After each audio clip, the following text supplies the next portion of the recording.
Olá, gente, bem-vindas todas as pessoas que chegaram aqui para essa conversa com a equipe curatorial de América Negra, conversas entre as negritudes latino-americanas.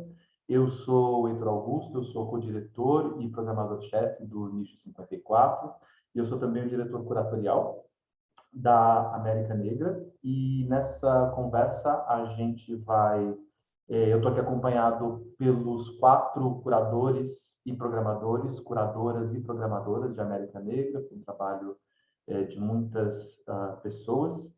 E aqui apresentando por ordem alfabética, à minha direita eu tenho o Bruno Galindo, à esquerda eu tenho o Gabriel Araújo, aí vindo para baixo eu tenho a Karine Martins e a Mariana Souza. Foi involuntário, tá, gente? Essa divisão de gênero, o Clube dos Bolinha aqui.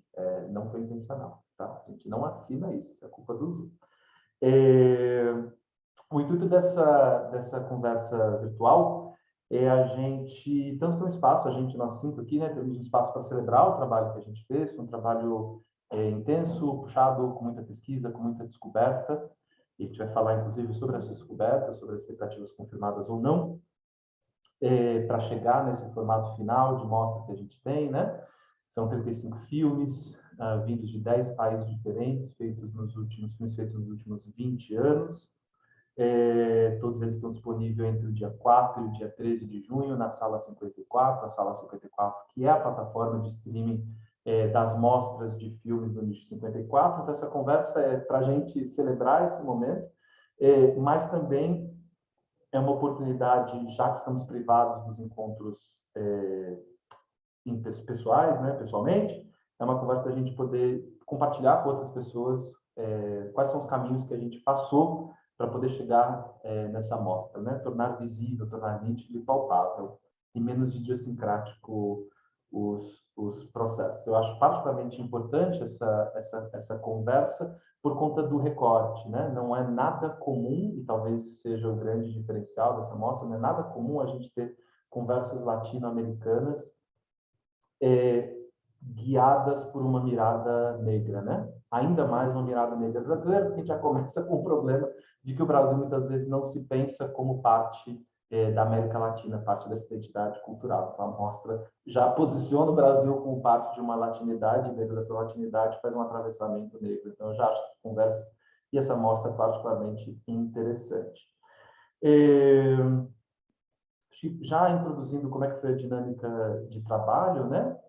A equipe de pesquisa somos nós 5, mas nós tivemos também outros 3 pesquisadores, né? 2 pesquisadoras dedicadas ao território da Colômbia, a Najara Dias e a Stephanie Moreira, e também um pesquisador dedicado ao território de Venezuela, que é o Juan Carlos Urpira. Então, já no começo da nossa pesquisa curatorial, a gente fez uma divisão entre nós, né? Cada pessoa ficou mais ou menos com 3 territórios, 4 territórios. E essa dinâmica de ficar com esses territórios, dividir esses territórios entre nós, criou algum tipo de, digamos, proximidade, né? Não só com o cinema desses lugares, não só com o cinema sobre pessoas negras ou por pessoas negras desses lugares, mas também com as discussões, com os discursos históricos, com a racialização, com a racialidade nesses países. Então, acho que a gente vai falar, inclusive, muito sobre isso, sempre contando a partir da nossa perspectiva negra brasileira. Durante o processo de investigação, as semanas de pesquisa curatorial, né, a gente descobriu muita coisa, e vamos conversar sobre algumas dessas coisas que a gente descobriu. Então, o primeiro tópico que eu quero trazer aqui para a mesa para nós é a gente falar sobre o que a gente encontrou em relação a uma discussão de cinema negro nos países da América Latina, partindo de novo desse nosso lugar, né? No Brasil a gente tem aí um entendimento do que constitui um cinema negro, né? Quando a gente foi para a América Latina a gente descobriu algumas coisas, a gente entrou em contato com algumas coisas. Então já quero jogar assim a bola para vocês. Quem quiser pegar essa bola já sair falando sobre isso, assim, sobre cinema negro na América Latina, essa classificação. Quem começa? Momento que ninguém sabe o que vai falar. Então, olá, gente. Prazer, super massa estar aqui. E é engraçado olhar para a América Latina. Eu fico lembrando muito de um termo que o Bruno sempre usava durante as nossas conversas, né? Que em alguns lugares existiam desertos de filmes. Ou seja, como é que a gente vai olhar para esses lugares, encontrando poucos filmes, e ao encontrar esses filmes, encontrando poucas elaborações dita, entre muitas aspas, corretas sobre uma experiência de negritude, sobre uma racialização. Mas, ao mesmo tempo, a partir do momento em que tem esse tipo de deserto, tudo que a gente for encontrar é novo, né? O que nos bota um outro problema, que é tentar elaborar ou definir certos critérios para pensar o que é válido e o que não é. E tá aí o grande pulo do gato, acho, a grande dificuldade também, porque a gente, ok, tá certo, tá imbuído de certo olhar brasileiro, de certa maneira, um pouquinho mais avançado em algumas discussões que dizem respeito à racialidade. Então, muitas vezes, quando eu particularmente olhava para os filmes, eu ficava esperando alguma coisa que não necessariamente eles estavam interessados em elaborar ou não necessariamente eles queriam propor de alguma forma. Acho que eu colocava muita expectativa para cima deles. E entender isso durante o processo, de certa maneira, de entender o que pode, o que não pode um filme negro, do que deve tratar um filme negro, de quais relações envolvem questões de autoria, questões de, enfim, respeito, alteridade, principalmente nesse ambiente confuso e diverso que é a América Latina, acabou tornando tudo muito rico, eu acho, de certa maneira. Porque a gente nunca sabe o que a gente vai encontrar e a partir do momento que a gente encontra, a gente toma aquele susto e leva aquela surpresa de que tem alguma pista que pode ali ser identificada. Não sei se o Bruno quiser falar mais, a gente pode ir avançando essas conversas ao longo da mesa. Beleza. Tem esse dado. Se eu tô travando, gente? Não. Só para eu ter certeza. Não, não. Tá lindo, pode seguir. Beleza. Tem esse dado do deserto, que é um dado que é estrutural, a princípio, porque a gente está lidando com países que têm histórias diferentes, tá, do Brasil no sentido de uma emancipação, e aí não é questão de hierarquizar, mas é pensar a ideia dessa emancipação no campo do cinema, especificamente, domínio de meio de produção, conseguir chegar nos espaços, conseguir organizar determinadas estruturas e tal. Ao mesmo tempo, isso implica a ideia de que, ao contrário talvez do Brasil hoje, aí quando eu digo hoje eu penso 2010 para cá principalmente, que a gente tem de fato talvez a transformação de um campo onde a gente não precisa estar o tempo todo demarcando a existência dele para saber que ele existe, digamos assim, né? O campo cinema negro, o campo autoria negra.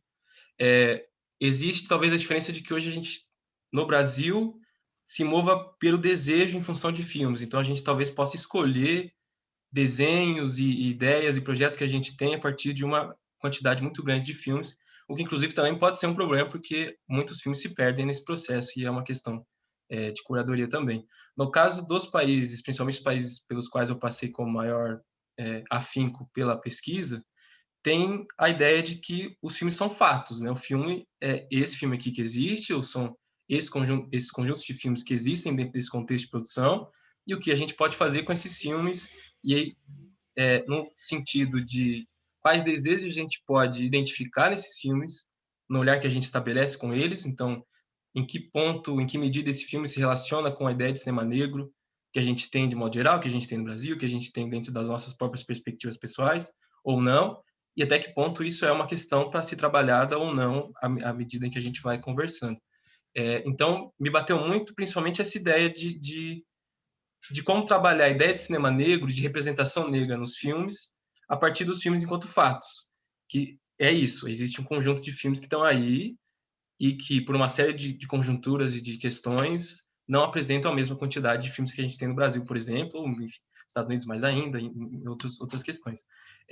E me colocou muito em perspectiva também convicções do que a gente tem com relação ao cinema negro brasileiro, cinema negro de autoria negra no Brasil, em função de muitas das conversas a gente entender que existiam formas de representação, formas de construção que talvez a gente não tivesse no Brasil. E isso também é um dado, assim. Justamente por a gente estar lidando com filmes que partem não necessariamente de outras convicções ou de uma ausência de convicção, mas de outros lugares. Então, assim, não existe talvez tanta ideia de uma tradição, de uma escola, de lugares que a gente possa buscar, e cineastas vão lá buscar para fazer um filme determinada produção feita por determinada pessoa em determinado momento, e por aí vai. Então, isso também implica uma liberdade, assim, no sentido de como muitos dos filmes eu percebo que se permitem lugares que talvez hoje, de modo geral, né, sempre falando no panorama geral, talvez não existam no Brasil. E aí, para fechar essa conversa nesse primeiro momento, é um pouco o que me chamou a atenção e ficou ecoando na minha cabeça, é essa relação entre projeto de cinema ou de cinemas que existem nesses países, feitos por pessoas negras ou não, representando pessoas negras, tendo autoria negra de fato ou não, com relação aos projetos de país, assim, né? Eu sinto que hoje o cinema negro brasileiro pensa muito a ideia de construir o cinema como um veículo para tentar construir uma identidade, que a gente talvez esteja cada vez mais percebendo que não é possível, porque o Brasil é um país enorme e o cinema negro feito em Pernambuco não é o cinema negro feito no Rio Grande do Sul, e por aí vai, a gente também tem que considerar essas diferenças. E aí isso se reflete para mim muito nos filmes pelos quais eu passei nessa pesquisa, assim, de filmes que estão tentando registrar de alguma forma o que é essa existência negra na América Latina e trazer isso para dentro do campo do cinema, trabalhando mais ou menos a forma, trabalhando mais ou menos o conteúdo, dependendo de cada escolha e tal. Então, é um pouco isso assim que me fica na cabeça nesse primeiro momento. É interessante porque a gente não consegue falar sobre o cinema negro que a gente encontrou na América Latina sem falar do Brasil, na verdade, né? Porque essa mostra está sendo feita a partir do Brasil. Eu só queria reforçar esse ponto e já chamar a Mariana Karine e Mariana para trazerem contribuições nesse sentido também. Cheguei aí, gente. Eu fico pensando, oi gente, eu sou Mariana, eu fico pensando muito nessa relação das expectativas, né? De como a gente chegou no início dessa pesquisa esperando algumas coisas, e eu acho que em uma hora a gente conversou um pouco sobre isso, né? Até onde eu entendo o que esse olhar está esperando, né? O que o meu olhar espera encontrar, e aí isso faz, enfim, voltar para um lugar de pensar o que é esse cinema negro feito no Brasil também, né? Se existe uma fórmula e se existe enfim, um tipo de enfim, de escalonamento de tópicos que aí a gente consegue dar o check e dizer sim, isso aqui faz parte de algo que eu vou chamar de cinema negro, né? E aí como esses encontros com a pesquisa desses outros países nos faz questionar também essas fórmulas, né? Essa maneira de olhar para as coisas e de colocar aquilo dentro de uma relação de expectativa e de que se aquilo talvez cumpre ou não essas expectativas que são de um olhar que muitas vezes, enfim, né? Tá batendo e rebatendo sempre no mesmo emaranhado de imagens, assim, por mais que isso não diga, não nos dê respostas concretas, eu acho que isso cria uma maneira de decodificar e de identificar, e eu acho que em algum momento isso começou a bater muito mais nas dúvidas, enfim, pelo menos para mim, que eu tinha sobre o que é esse cinema negro brasileiro também, sabe? Complementando, né? Porque eu acho que eu me vi e vi o meu entendimento de como eu entrei na mostra e como que eu saí muito nas falas de vocês, assim. Mas acho que o que fez também ser algo muito rico para pensar uma América Negra foi da onde a gente partiu enquanto conjunto para pensar cinema negro. Estava todo mundo pensando cinema negro de uma forma muito conjunta do que já não dava mais para ser e para quais são os outros caminhos. E acho que a gente chegou nessa sede também dentro dos filmes latino-americanos, assim, pensando, tá, a gente já entendeu o que não dá para ser mais. Será que esses filmes vão dar os outros caminhos para gente? E acho que a gente chegou nessa sede, assim. E aí a gente foi se desarmando e entendendo que os filmes deveriam trazer mais questões do que a gente levar questões para os filmes. E acho que foi a melhor escolha que a gente fez, pensando no quão rico foi, não só o entendimento de cinema latino-americano, mas de negritude latino-americana, entendendo quais eram as contribuições que os nossos olhares brasileiros vinham, né? Ou a partir de qual momento as coisas iam acabando se cruzando e entendendo o pensamento, uma americanidade, um pensamento landino, né? Pensando nessa categoria que a Lélia Gonzalez trouxe. E aí uma coisa também é que o Peru, trazendo um exemplo, foi um desses países que a configuração cinematográfica dele, enquanto cultural, enquanto produção, nos deu uma resposta que a gente não estava esperando, de não encontrar filmes. Então, não é nem dentro de um quesito específico, que é pensar essa negritude, pensar o cinema negro, mas pensando, olhando para o país enquanto um produtor cinematográfico como um todo, assim, e entendendo as diferenças e os entendimentos não só raciais, mas principalmente cinematográficos, que os países iam trazendo para a gente. E uma questão também que logo no começo, quando a gente começou a entender que os filmes deviam trazer questões para a gente, não a gente levar questões para os filmes, foi o entendimento de olhar para a América Latina, aí olhar para essa configuração de América Latina e depois entender a negritude dentro da América Latina, porque não só como brasileiros também, a gente não olha para a América Latina, não olha para os vizinhos, não olha para os irmãos, ou a gente tem um entendimento muito único da presença latina, do que é ser um latino, e acaba criando algumas personificações que não são necessariamente justas, né, para a América Latina. Então, a gente olhou para a América Latina como um todo, separou, né, primeiro o que era um cinema negro do Brasil, aí olhou para a América Latina como um todo, e depois foi olhando para esse discurso das negritudes latino-americanas que está na mostra hoje. Agora eu vou pegar esse gancho e a gente pode, inclusive, já deixar essa proposta para vocês, né? A gente pode, inclusive, fazer algumas pontuações, né, de alguns programas, né? Que a gente já passou aqui nesse primeiro bloco de conversa sobre algumas ideias que nós tentamos traduzir essas ideias em forma de propostas curatoriais, em forma de programa de sessões, né? Então, essa questão das expectativas, né? Isso sim dá para chamar claramente de um cinema negro, ou para usar o termo da expressão que a Mariana trouxe, né? Que no suposto escalonamento de tópicos, né? Um checklist. Eu poderia destacar a sessão da terça-feira, em que nós fizemos uma seguinte costura, né, para quem está nos assistindo. Fiz uma costura com curta-metragem Ecum, depois com longa-metragem Saudó, Labirinto de Almas, e depois fechando com outro curta-metragem, O Túmulo da Terra. Então, esses 3 filmes, que são Brasil, Colômbia, Brasil, todos de realizadores negros, de certa forma, essa sessão reflete um pouco, não está só ali, mas reflete um pouco dessa nossa busca por complexificar a conversa, né? Essa nossa busca por compartilhar o entendimento de que as coisas são mais complicadas do que abrir uma lista de tem e não tem, né?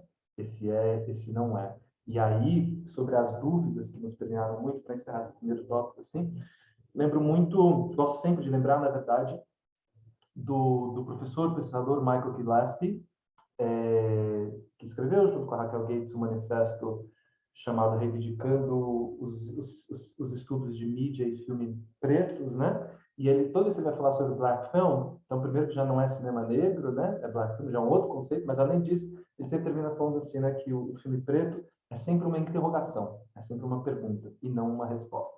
Acho que, de certa forma, o nosso olhar curatorial tentou refletir um pouco desse olhar.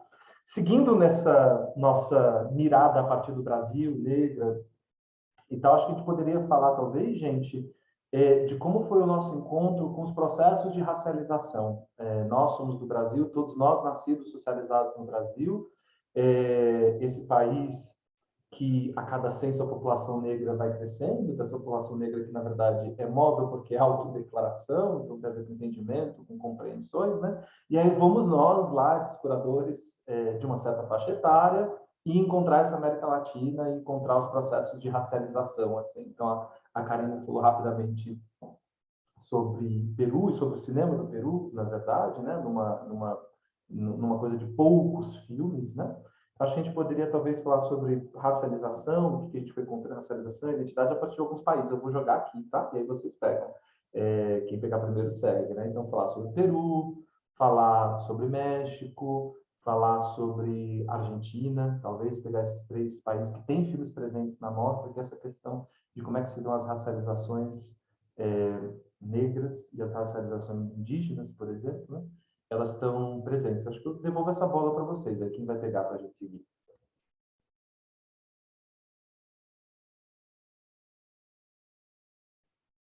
É... Quer falar? Aí, é sempre, enfim, né?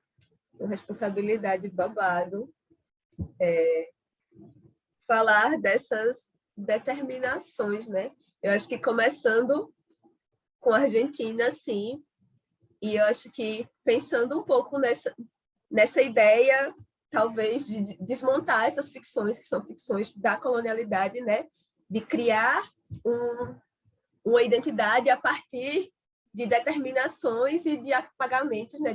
De uma exigência de transparência e de que tudo seja muito dado. Acho que a Argentina acaba se colocando enquanto esse país, o país mais branco da América Latina, né? E aí vem um filme que está ali atuando em desmontar essa ficção, né? E aí falar dos processos históricos que são completamente atravessados pela herança preta e como isso acabou sendo engolido e comido por essa explicação transparente, né? Por essa explicação que exige uma clareza, que é, enfim, a explicação do pensamento ocidental, do pensamento colonial, né?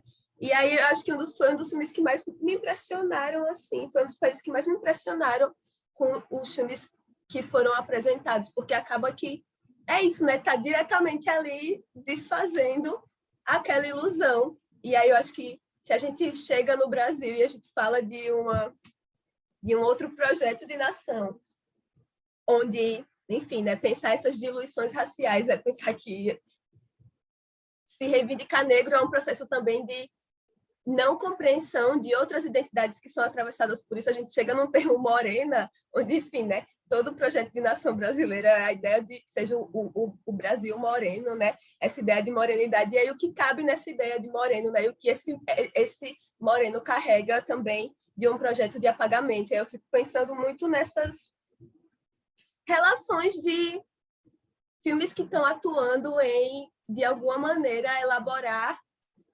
reescrituras de ficções ou, enfim, rasgar esses arquivos e construir novos, né? Eu acho que é um pouco por aí, esses filmes que vão falar de uma questão racial e da complexidade que é falar disso num território como a América Latina, né? Como a gente construir uma conversa sobre isso a partir de olhar para o que foi pensado para não estar ali mais, né? Mas ainda assim continua ali, né? Que mais de 500 anos depois permanece.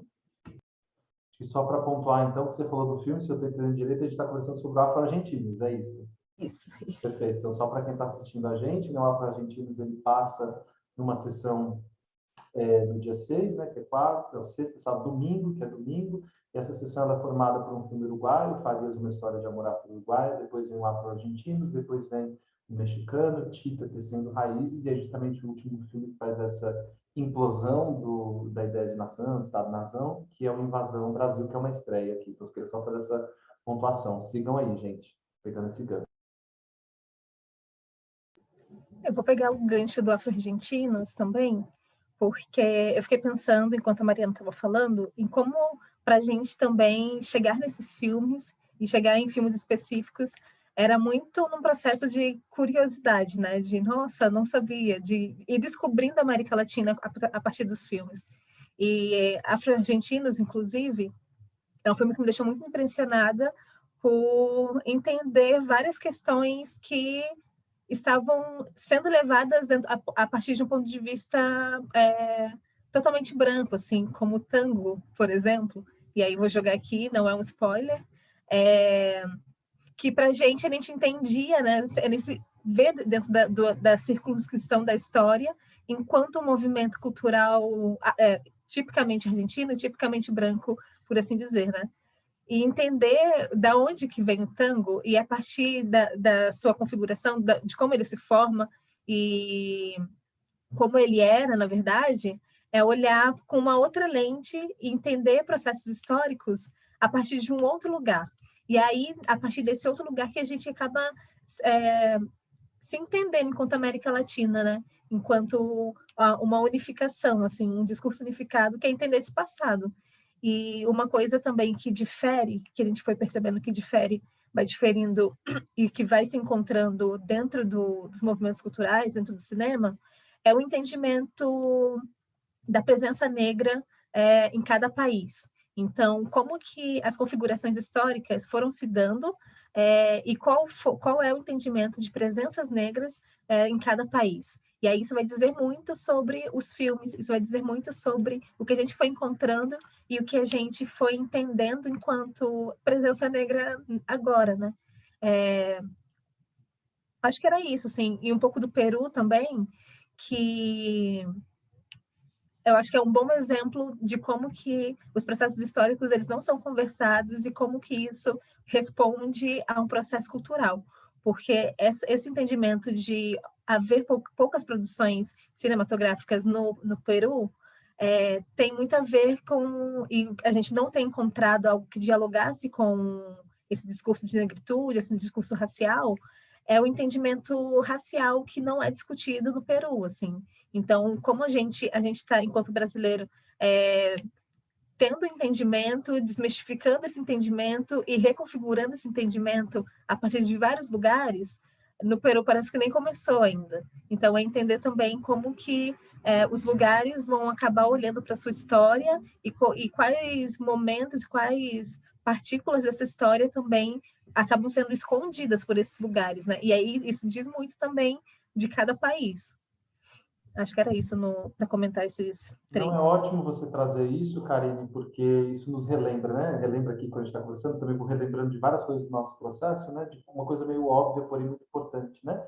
De que o que a gente foi encontrando no cinema, de certa forma, é isso exatamente o que você disse, né? Acaba sendo um indicativo da elaboração. Onde é que está a elaboração de racialidade, no nosso caso, que nos interessa aqui, é o nosso marcador de negritude, onde é que está a elaboração de racialidade. E aí, rapidamente, assim, já que a gente está falando desse combo Peru, Argentina e Peru, antes de eu passar a palavra para Bruno e Gabriel, de compartilhar com as pessoas, né, de por que vocês vão ver na divulgação, vocês veem já na divulgação, a gente tem uma mostra e antes da mostra a gente tem um curso introdutório, né? E esse curso ele surge na minha ideia, assim, ele surge na minha cabeça com uma possibilidade de não, pera, tem muita coisa nova.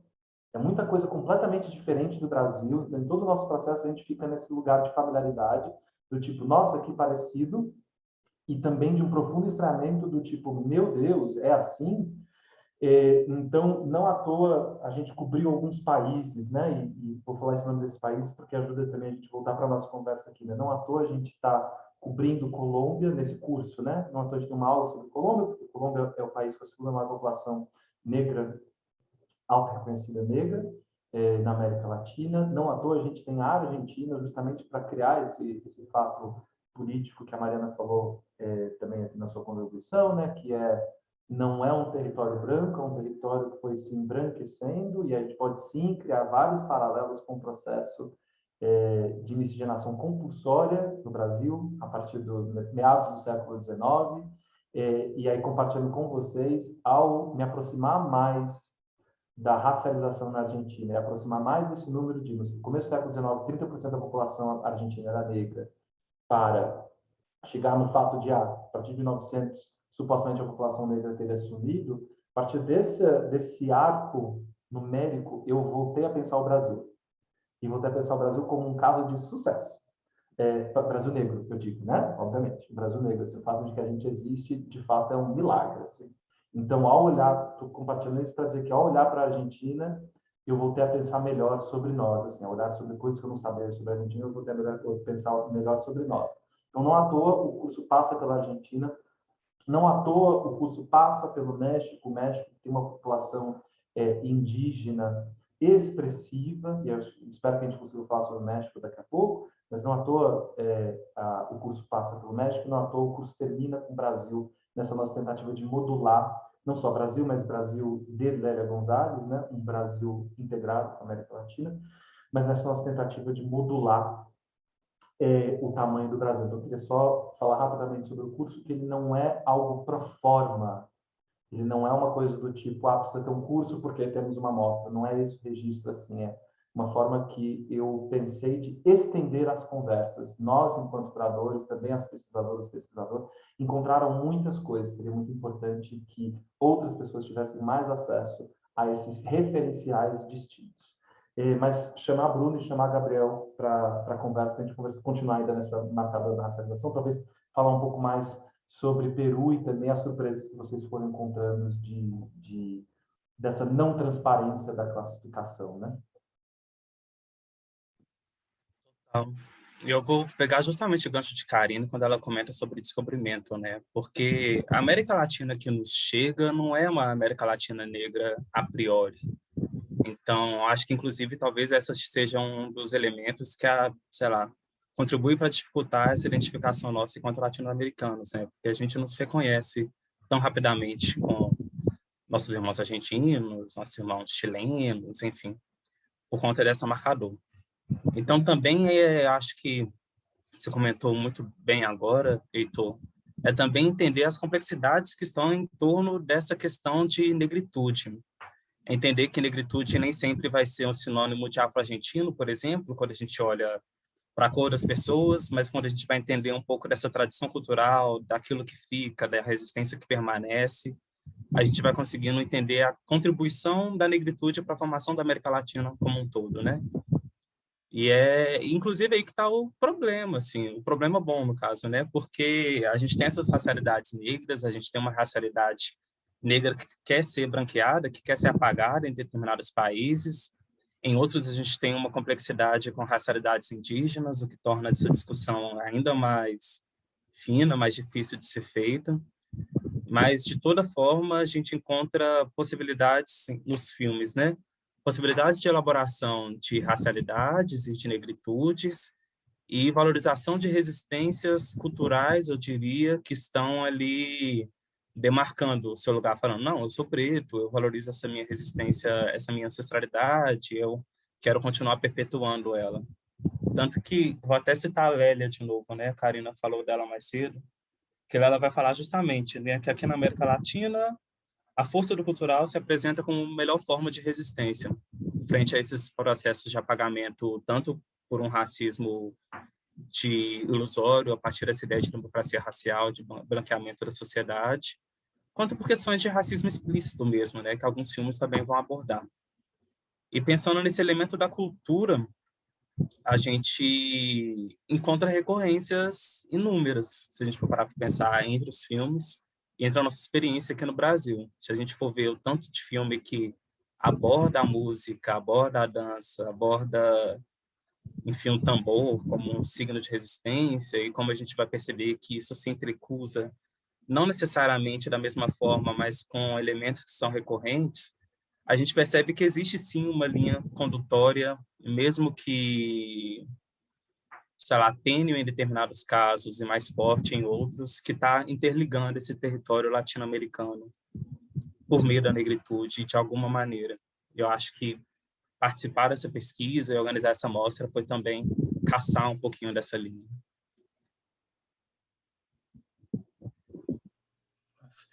Aí tem algumas questões que vocês trazem que eu acho muito interessantes. Uma coisa que a Mariana falou muito nas conversas era a ideia da ficção, né? Isso ficou muito na minha cabeça, assim, a ideia da colonialidade como uma ficção e tal. E aí, pensando esses filmes que a gente comentou, e esses países, Peru, o México a gente vai chegar daqui a pouco, o Uruguai também é um país onde a gente tem essa questão da especificidade, e a Argentina, né? Não à toa são países que têm, demograficamente, estatisticamente, populações negras menores, né? Então, eu lembro que eu fiquei espantado quando eu descobri que o Heitor trouxe a informação de que no Peru, se não me engano, são 3, alguma coisa de população negra auto-reconhecida, né? E aí começam essas diferenças que também são importantes de pontuar, né? No sentido de que eu, por exemplo, não sei o que é ser pessoa negra num país com 3% de população, assim, não sei o que é essa experiência, como isso se desenvolve. E aí, pensando nos filmes especificamente, eu acho que um dado da mostra carrega isso, assim, essa especificidade com relação a esses filmes, que e esses países. No caso do Afro-Argentinos, por exemplo, que é um filme da Argentina, a gente tem esse traço de uma certa reconstituição de memória a partir de um desenho geral, né, que é esse lugar de registro da existência. Tipo, existem pretos nesse país, isso é um fato e lidemos com isso e vamos produzir a partir disso e tal. No caso do Farias, do Uruguai, também tem essa questão de um registro que está muito na chave do registro histórico, além do registro de identidade, de registro de representação, há um registro histórico social ali, e que talvez esteja entre os filmes que também se diferem do Brasil no bom sentido, né, no sentido de propor algo que talvez a gente tenha menos aqui, que é a ideia de uma memória viva, né? E, enfim, não vou enfim, dar um spoiler aqui sobre o filme, mas tem esse dado de ser um filme que lida com memória viva. Embora também esteja nesse lugar de fazer um registro que existem pessoas pretas nesse país, existem comunidades negras nesse país. E aí, já puxando o fio para o México, tem uma relação parecida com essa, mas eu acho que a gente tem, por exemplo, no caso do Nanadijo, que é um dos filmes que está no México, tem um outro lugar, que é um lugar de uma elaboração já, assim, no sentido de não só o registro histórico, mas a elaboração do que é essa existência para além de um momento, para além de um recorte que é histórico, social e tal. Isso me chama muita atenção. E aí, para fechar, tem essa questão da necessidade da gente se deslocar para perceber que o Brasil está na América Latina e que somos latinos, somos latinas, e isso é um fato.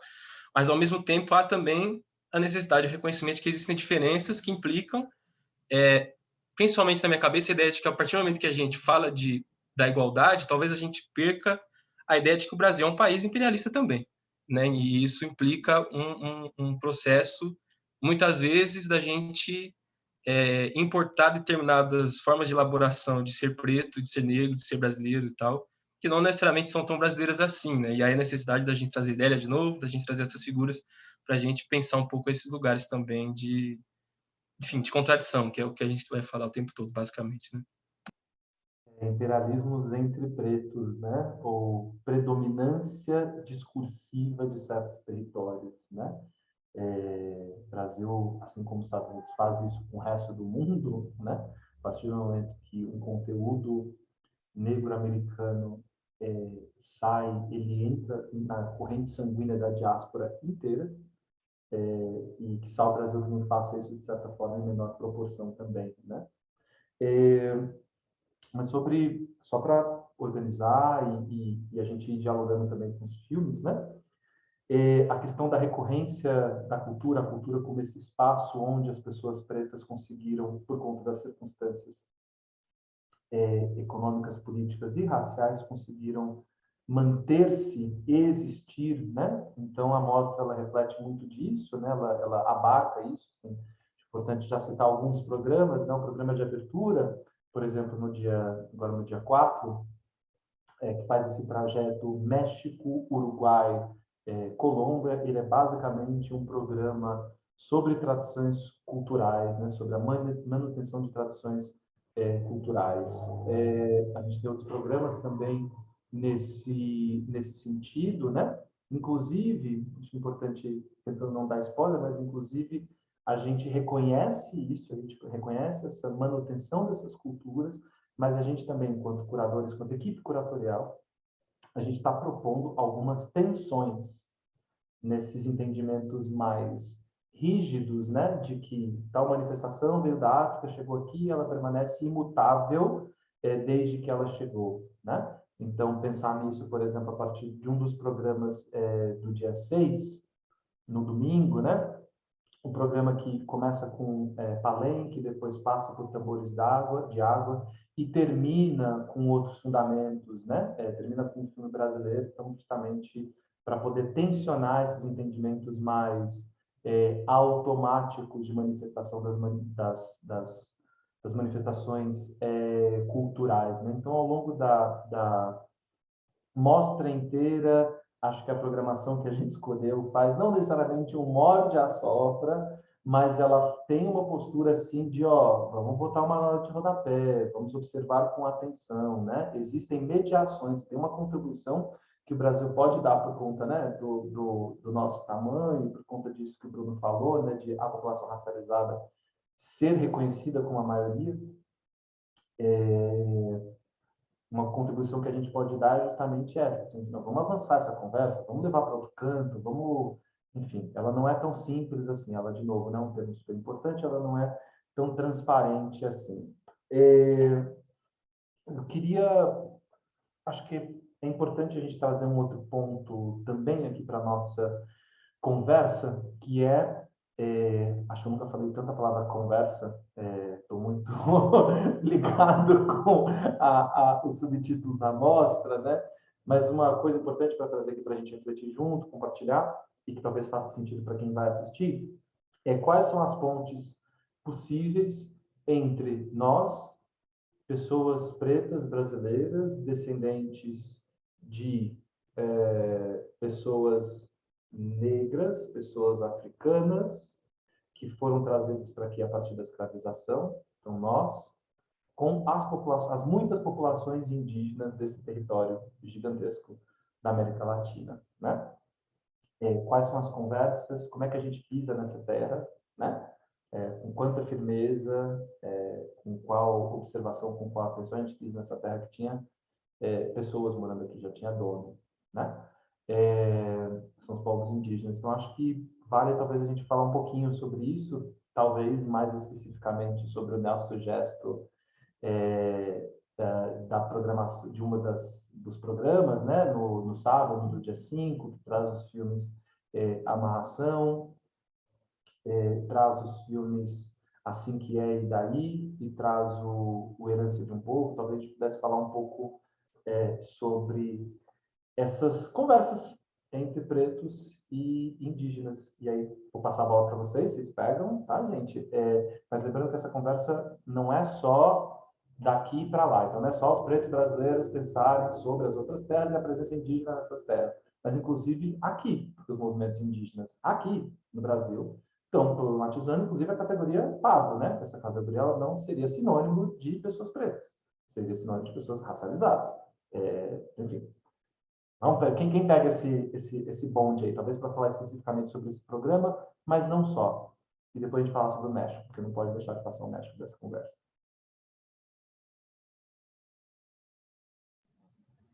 Olha, eu acho que, lembrando de tudo que a gente conversou, a ideia de pensar essa união, né? Pensar a racialidade a partir do ponto de vista negro e a partir do ponto de vista indígena, pensar essa categoria afro-indígena, veio muito a partir de um filme, o Kamaike, mas também do nosso próprio entendimento de racialidade dentro da América Latina, que vem muito de povos originários, pelo menos me coloco a partir desse pensamento,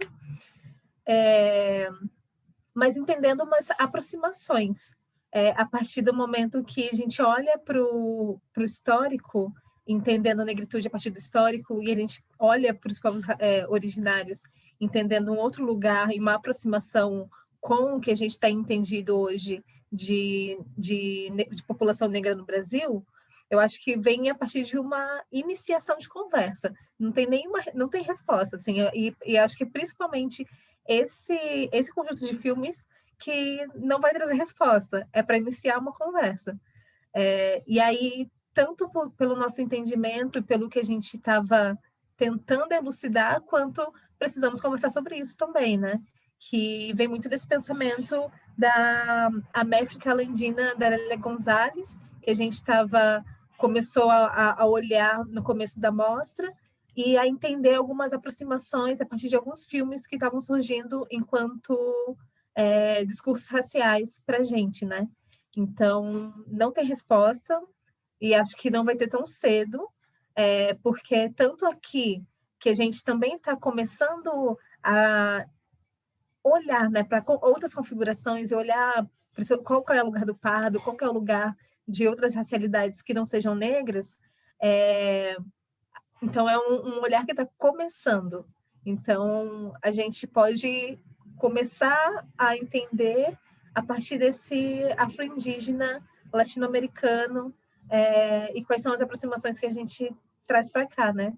Mas não tem resposta, e eu acho que é justamente começar a... Nem sei se iniciar uma conversa, se for possível, mas ter um ponto de interrogação e esse ponto de interrogação gerar alguma coisa, nem que seja nossa, nada a ver, então não tem nada a ver isso que estão falando, assim, mas acho que precisa criar um ponto de tensão entre essas racialidades, né?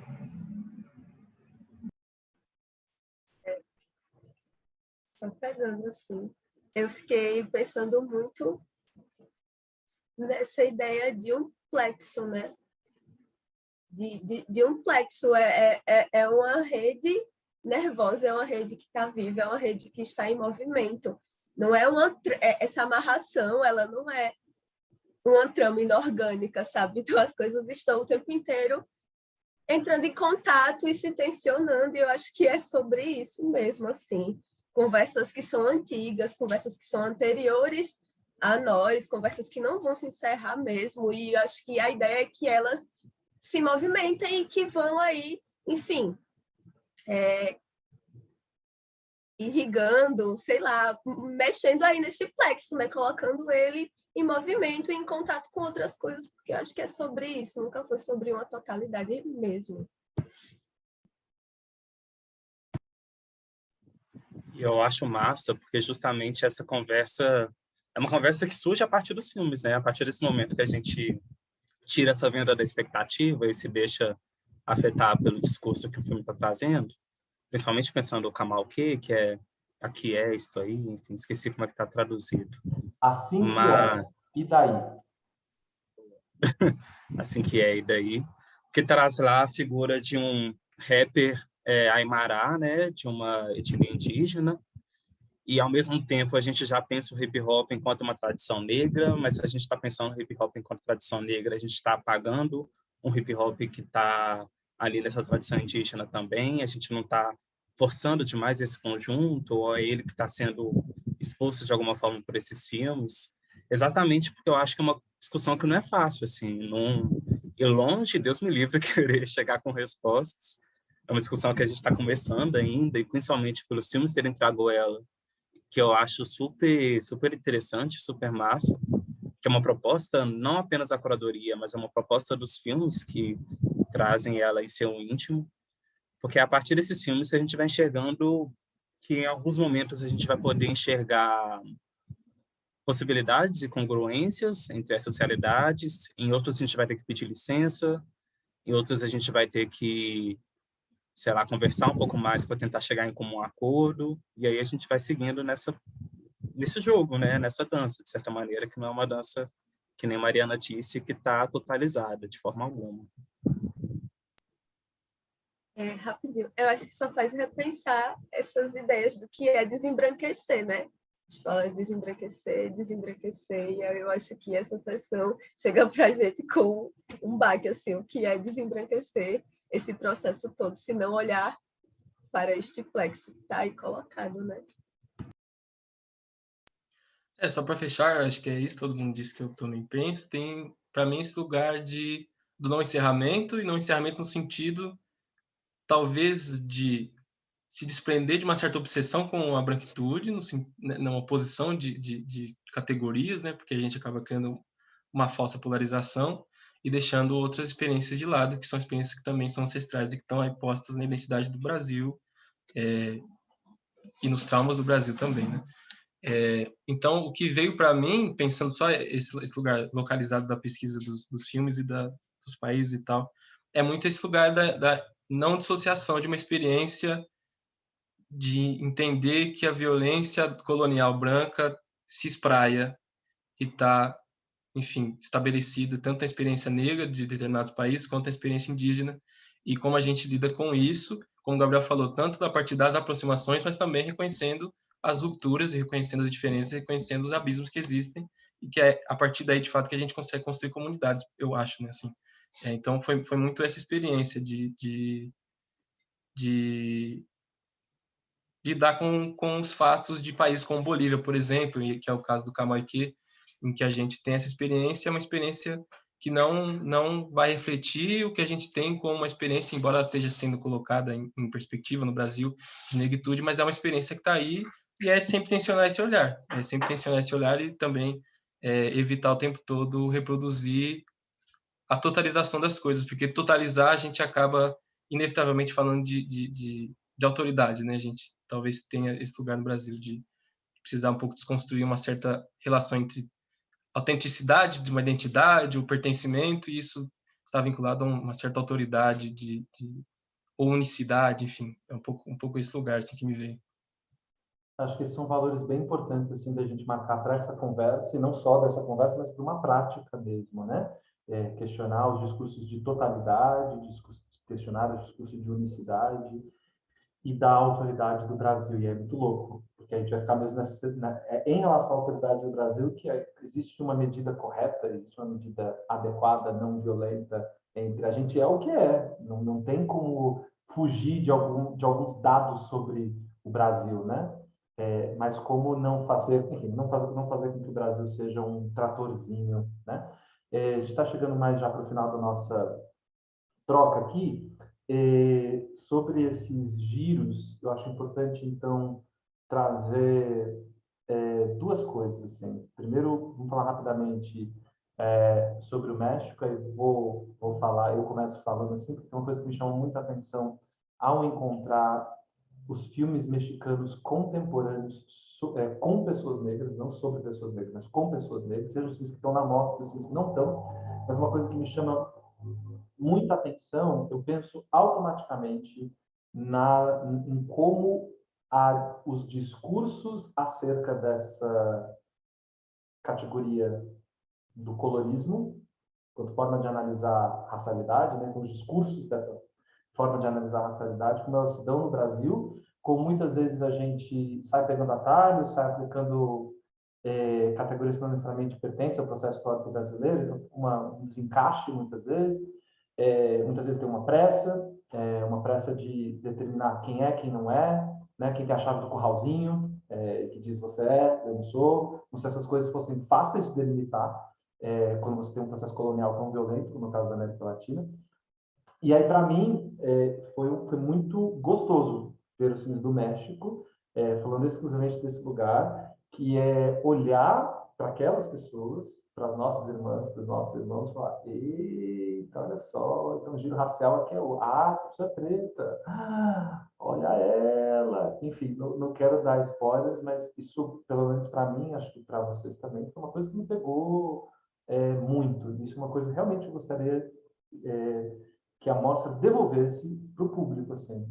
A gente que discute quem é preto e quem não é no Brasil a partir de certos termos, olhar para essa discussão ao redor de toda a América Latina, agora especificamente sobre México, os giros são outros, assim. E compartilhando aqui com vocês, né, para mim, eu entendo, cada vez mais eu entendo o Brasil e o que é ser preto, socializado, nascido no Brasil, um país de maioria racializada, e quando você viaja, você entende os outros discursos, você toma conta com outras realidades, e você volta e entende melhor o Brasil. Mas para mim é assim. E essa mostra é também um pouco essa ida e vinda, né? Você vai no México e fala: olha, peraí, então depois desse, olha, deixa eu voltar para o Brasil. Assim. Temos vários filmes, né, que passam por isso, dentro dos filmes mexicanos. Talvez um dos filmes que vale destacar seja o curta-metragem Tita, Tecedora de Raízes, né, que é esse filme sobre essa mulher que é pescadora e que é muito consciente do seu lugar no mundo. E aí enfim, não quero dar spoiler, mas eu também, né, para a discussão ir, mas é alguém que, enfim, sem dar spoiler, é alguém que pensa o que ela é. Se ela é uma pessoa preta, se ela é uma pessoa indígena, ou se ela é uma pessoa preta indígena. Mas aí é para ver o filme. Assim. Então, acho que é isso que eu colocaria sobre o México a partir da minha perspectiva. Deixa eu ver, vocês querem falar alguma coisa sobre o México? A gente vai para o último ponto. Queria falar uma coisa bem rápida que tem muito a ver com o Tita, que você puxou desse autoentendimento, né? Então, acho que o México é um dos países que tem um autoentendimento e que se difere um pouco do que é o nosso autoentendimento. É por isso que a gente cria um choque, assim, de falar: nossa, ela é negra, nossa, ele é negro. Mas acho que de todos os países que a gente viu, o México é um dos países que mais tem esse autoentendimento, que olha para a sua história e compreende os buracos, as fissuras dessa história, mas que está se entendendo enquanto um país que tem muitas pessoas negras, assim. E aí, isso não tem a ver com o México, mas queria trazer também a questão do afro, né? O afro-uruguaio, o afro-argentino, que tem muito, difere do nosso entendimento do negro brasileiro, da negra brasileira, mas que foi um dos pontos que puxa atenção e que puxa um lugar de atenção, assim, de precisar olhar para esse lugar, porque ele está se dizendo muita coisa também, que tem muito a ver com esse processo histórico que a gente comentou lá no começo. Esse afro, nananã, né? Que não é uma totalidade, não é um negro, é um afro-argentino, um afro-boliviano. Então, são outras categorias que se diferem bastante do que a gente tem e que a gente precisa dar um pouco de atenção para esse lugar também. Inclusive pensando as tensões entre gerações, porque principalmente, por exemplo, dentro da Argentina, você vai encontrar, isso reflete também no Brasil, né? Por exemplo, gerações aqui vão se dizer negra, vão se dizer preta, por exemplo. Geralmente é um código geracional que marca essa divisão, né? No caso da Argentina, então você vai ter pessoas de uma geração mais velha que vão se chamar de negras. E aí uma geração mais contemporânea vai se chamar de afro, né? Então dentro já tem essa, como a Karine apontou, tem não sei se ruído, mas enfim, tem uma diferença. Vamos colocar na chave da diferença. Tem uma diferença entre o processo brasileiro e aí olhar todos os países que se colocam afro, e a gente vai ficar, né, com essa cara assim, e dentro desse próprio afro, já tem tensões entre eles. Assim, um dado importantíssimo para se dizer, né, que México, por exemplo, pela primeira vez, a partir de 2015 estabelece que a categoria afro é uma categoria possível para autodeclaração no censo. Então, no censo de 2020, você já tem uma tentativa de delimitar a população negra mexicana ou afro-mexicana, mas aí, de novo, as limitações dos números, né? Porque o número captura o entendimento. Se não tem entendimento, o número vai estar sempre aquém do que é a realidade. Então, enfim, é importante colocar isso sobre o México, e eu trago isso para quem está vendo a gente para pensar sobre o Brasil, né? Dessas aproximações diferentes. Então, você tem isso no México, na Venezuela, você tem, por exemplo, uma população negra expressiva, mas que não vai se dizer negra, vai se dizer mestiça, que, entre aspas, poderia ser pensado o equivalente da categoria pardo pré-1980, tá? É uma coisa bem genérica, assim, para tentar criar aproximações. Então, você tem isso. Aí a gente vai para a Colômbia, e aí tem o fenômeno de que uma categoria racial é branco-mestiço, do branco-mestiço, ou seja, do branco racializado. Então, é uma salada muito gostosa, assim, que, para citar algumas coisas já foram ditas, especialmente por Karine e por Mariana, né? A gente está só começando, não é que a gente começou a conversa, né? A conversa existe, mas a gente não tem a intenção de encerrar os pontos. O último ponto que eu queria trazer, para a gente voltar aos filmes e talvez já finalizar essa prosa aqui, é como a gente se deparou muito no nosso processo. A gente já falou sobre a predominância das manifestações culturais nos filmes, mas a gente se deparou com muitos filmes na chave morte e vida, morte e dança. A gente reflete isso, né, em alguns dos nossos programas, por exemplo, né?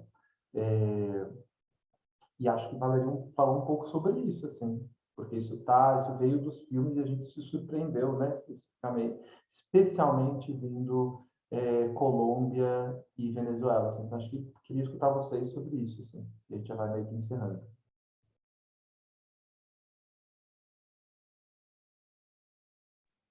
É bem impressionante, assim, o modo como é que isso foi uma recorrência grande entre os filmes que a gente assistiu. Eu penso, por exemplo, nos filmes sobre Palenque, que são filmes que estão ali mexendo com uma religiosidade muito forte daquelas culturas, né? Se a gente for pensar a cultura palenqueira ali na Colômbia, mas aí depois a gente vê um entrecruzamento com uma cultura católica em alguns outros lugares. A gente lembra, por exemplo, de Cuba, ou mesmo da Colômbia também, de algumas tradições que resistem lá, e de uma não diria que é uma fissura, mas de um entendimento de morte que não é exatamente semelhante ou tão pacificado aos nossos olhos, assim, né? A gente estranha muito, talvez, o reconhecimento e o modo como eles enquadram a morte com uma certa naturalidade em alguns casos, um certo respeito em outros, mas eu acho que é um dado certo, é um dado verdadeiro, o quanto que a morte está aparecendo nesses filmes. E, consequentemente, a vida, né? Porque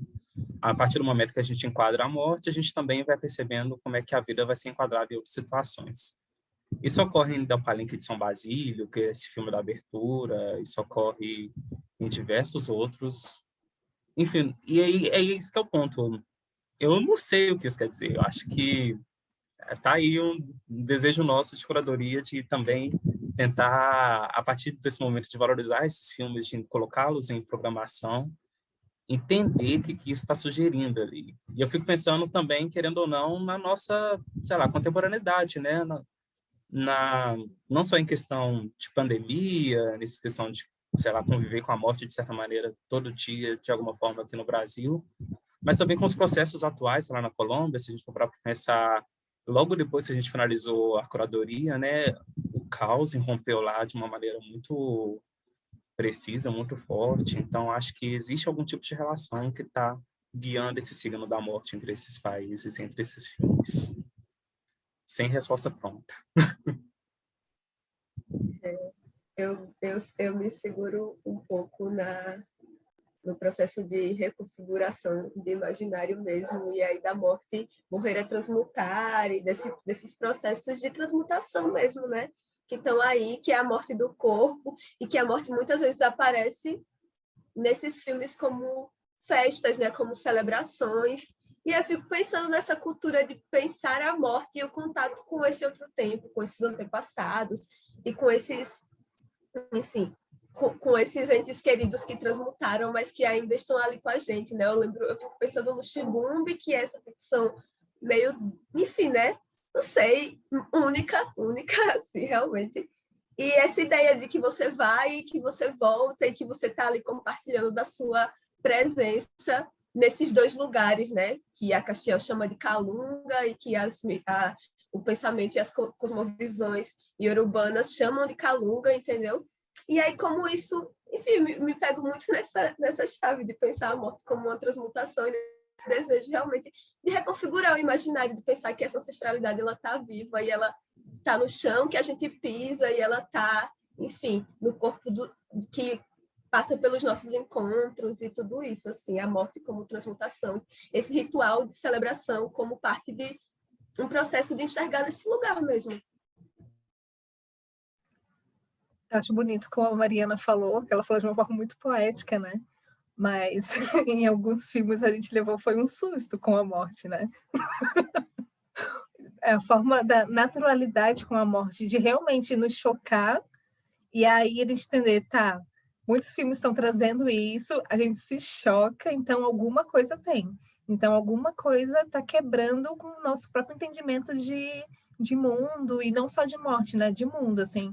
O entendimento do que é o aqui, o que é o lá, até mesmo pensando um pouco de diáspora, tem tem muito a ver com as configurações culturais africanas, com a filosofia africana também, as filosofias africanas, né, no caso, e da gente ter uma quebra desse pensamento ocidental a partir desse choque, porque realmente é um choque. Mariana trouxe com muita beleza, assim. Depois a gente foi entendendo um pouco com beleza, assim, mas em alguns casos foi um choque de, meu Deus, o que é isso que a gente está vendo, né? E eu tô rindo porque é engraçado pensar nesse choque e nessa quebra, e aí não só de expectativa, porque também eu acho que a gente, olhando para uma cosmovisão não só africana, mas indígena também, parece que é algo que transcende, que está muito ligado a esse poético, mas aí quando chega de uma forma mais crua, o que acontece, né? Qual que é a nossa visão se cruzando com essa realidade? Com essas realidades que não tem nada a ver, ou a gente entende que não tem nada a ver com o que a gente compreende hoje de morte e de vida, né? Então, é bem interessante. A mostra toda é muito interessante para ter esse choque, né? Seja dentro de um lugar específico, que é morte, seja pensando esses discursos da negritude mesmo. Aí, antes do Bruno pegar o gancho, só para localizar as pessoas, tá? Nessa última conversa aqui, para usar o que a Karina falou sobre a contribuição da Mariana, né? De uma forma poética, e a gente se assustou. A gente está falando especificamente do programa do dia 9, que traz o curta-metragem colombiano do diretor mexicano, né? O Chibumbe, traz Essa Gente Precisa de um Morto, e traz Macumba de Travesti, Feitiço de Bicha, Malva. A gente está localizando essa discussão especificamente nesses filmes, não só, mas especificamente nesses filmes. Bruno. Beleza. É isso, acho que Mariana e Karen trouxeram questões muito interessantes assim para resumir um pouco do que talvez seja um dado. E aí eu acho que é isso. Para mim, o que fica mais na minha cabeça, além de tentar entender, e aí é o exercício curatorial, o ofício curatorial e a natureza dele tá nisso, que é a gente identificar um inconsciente coletivo, talvez, um gesto de tempo e de espaço, entender que esses filmes feitos nesses momentos têm esses dados, que são morte e dança barra vida, né? Isso é um dado dos filmes e a gente pode elaborar e conversar a partir disso, mas a curadoria vem também nesse gesto de conseguir, e a gente conseguiu isso, assim, muito nitidamente, né? Nas primeiras conversas a gente já trouxe isso, que é um tema que se repetia, temas que se repetiam, e inclusive dentro de filmes, dos próprios filmes, né? Não só filmes que falam só sobre morte ou só sobre dança, mas filmes que falam sobre as duas coisas, são filmes que a gente tem bastante. Então por exemplo, eu penso aqui no Urabá, que é um filme que lida com essas duas coisas e com a ideia do trauma e da dança ao mesmo tempo, enfim, tá versando nesse lugar. E o que me chama a atenção, além do que vocês disseram, é o fato disso, né? De que a morte não necessariamente está associada a um signo de violência, talvez seja pensando em diferenças e aproximações, talvez seja uma diferença bastante significativa com relação ao Brasil, assim. E aí, enfim, talvez porque o Brasil seja um país que tem herança católica, a gente pode explorar para vários lugares e pensar várias questões e conversando sobre isso, mas me chamou muita atenção isso também, assim. E a vida associada à dança, né, e a ideia da dança, sempre também como lugar em que o corpo negro se afirma também, né, a ideia do corpo como o próprio lugar de existência e de pulsão de vida e tal, então é uma conversa boa, assim, eu acho que é uma conversa que vai longe, porque é um dado que a gente constatou, de fato, na pesquisa e na curadoria. Falou pulsão de vida, eu já fico animado, porque é aí onde está o meu engajamento, e não à toa o desejo nosso, né, quando nós programamos os filmes, foi começar com a sessão que a gente está começando, né, no dia 4 agora, sexta-feira, né, com diabinhos, diabinhas e alminhas, depois com tambores altos do quadros, e depois com a potência do corpo mesmo, que está no Depalenque de Sambacídio, né, que muitas dessas questões, inclusive, estão articuladas lá, nessa diferença ou não entre morte e vida, esse entendimento de morte que não são necessariamente trágicos, né?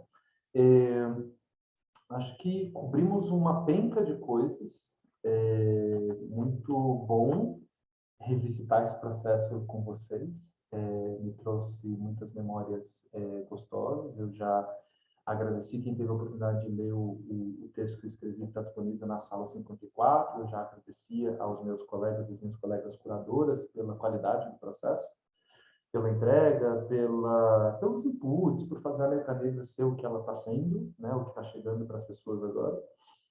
Então, queria agradecer novamente vocês, Bruno, Gabriel, Karine e Mariana, e já devolver a bola para vocês falarem, enfim, onde é que vocês estão metidos, o que vocês estão fazendo pelos próximos meses, e onde é que as pessoas encontram vocês. Antes de passar a bola, vou fazer por ordem alfabética, antes de passar a bola para o Bruno, dizer que América Negra, Conversas entre as Negritudes Latino-Americanas, está disponível para o público do dia 4, sexta-feira, até o dia 12, no sábado, na Sala 54, que é a plataforma de streaming das mostras de filmes do Nicho 54, Instituto Nicho 54, do qual eu sou programador-chefe.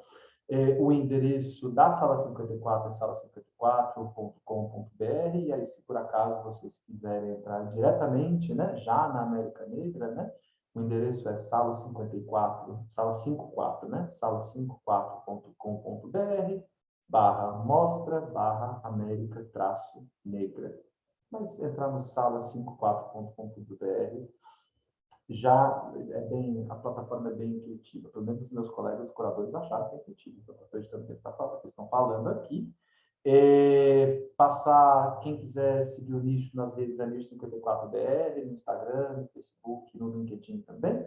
Eu, Heitor Augusto, estou como Urso de Lata, e vamos se despedir, gente. Contem para as pessoas como elas acham o trabalho de vocês e o que vocês estão fazendo aí curatorialmente falando para os próximos meses. Começar pela ordem. Então, Bruno, e aí, assim sucessivamente. Beleza. Queria agradecer também, foi muito, muito foda, na real, assim, vou ser bem sincero, processo foda, assim, de poder olhar para esses filmes e, enfim, trocar com vocês, uma galera que eu acho massa demais e acredito muito em vocês. Ultimamente estou comecei a pesquisar a obra do Keith Piper, que é um diretor afro-maltês, que é um cara que trabalha com hipermídia e tal, estou nesse processo de tentar, se o Brasil permitir, né, pesquisar isso aí em algum momento. E Estou no Sessão Aberta, sessãoaberta.com, tem lá algumas ideias minhas, não estou escrevendo tanto mais, mas tem algumas coisas lá. E no Instagram, Galvão Bruno, é nóis, quem quiser trocar ideia, tamo aí. Beijo, gente. Puxar a rodinha, né? Então, acho que é isso. Obrigado. Foi maravilhoso esse processo com vocês, gente. Nossas reuniões, nossos encontros, já admirava vocês e depois disso a gente passa a admirar ainda mais, porque a gente passa a conhecer, né, de verdade, cada um. No Instagram eu tô como Gabris Araújo, @Gabris Araújo, tô lá, a gente pode continuar essa conversa. E aproveitando, eu queria convidar vocês para um próximo programa que vai começar a partir de agosto, que é o Cineclube Mocambo, que é um cineclube que eu estou organizando aqui junto com o Jackson Dias, em Belo Horizonte. Então, mensalmente, de agosto a dezembro, a gente também vai apresentar um conjunto de filmes relacionados a experiências negras, tanto no Brasil quanto na diáspora, de alguma forma. Então, só acompanhar @Cineclube Mocambo, vai estar tudo lá. Para mim, a configuração é toda diferente, mas vou puxar o gancho aqui, então. Concordo com tudo que foi dito sobre esse processo, foi realmente muito incrível, muito rico, muito aprendizado ao mesmo tempo, não só sobre América Latina e presença negra, mas também sobre curadoria, a partir das nossas conversas. Então, agradeço todo mundo aqui, e já é um clima de despedida, né? Mas... Tá. E aí eu queria deixar meu Instagram também. Eu preciso criar um site, já estou enrolando para fazer isso, porque as coisas ficam mais organizadas, mas de alguma forma eu vou apresentando os próximos trabalhos por lá, sim. Então é @karine.martins. Se quiserem também ficar de olho na página da Cartografia Filmes, que a gente está sempre postando as próximas mostras, festivais, etc. Então é @cartografia.filme. E fazer um convite também para os realizadores que estiverem assistindo essa conversa, inscreverem filmes no Olhar de Cinema, que está com inscrições abertas agora, e no qual eu faço parte da equipe de curadoria dos curtas. Então, um festival aberto aí, mandem seus filmes. E boas sessões, né? A partir da Mostra Negra, da África Negra. Acabei de fazer uma África 20, então estou confundindo. América Negra. Ai, gente, estou feliz. Queria agradecer também o convite, as trocas, o aprendizado, que é isso, como a gente falou, não se encerra, né? Acho que o início dessa pesquisa só abriu campos de estudo para mim. Estou muito feliz de verdade. Pensar a curadoria, pensar as imagens, e é isso, estamos aí nesse corre.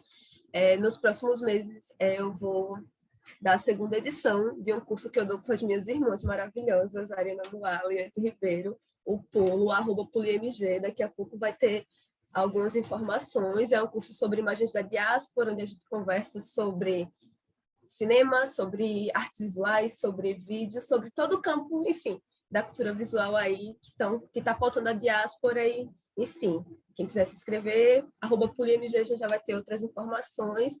E é isso, né? Me sigam no Instagram, minha arroba é @MRNSZA. Eu coloquei aqui, eu escrevi, meu jeito, porque ninguém nunca sabe como é minha arroba, não sei se vai aparecer, mas é Mariana Souza sem as vogais.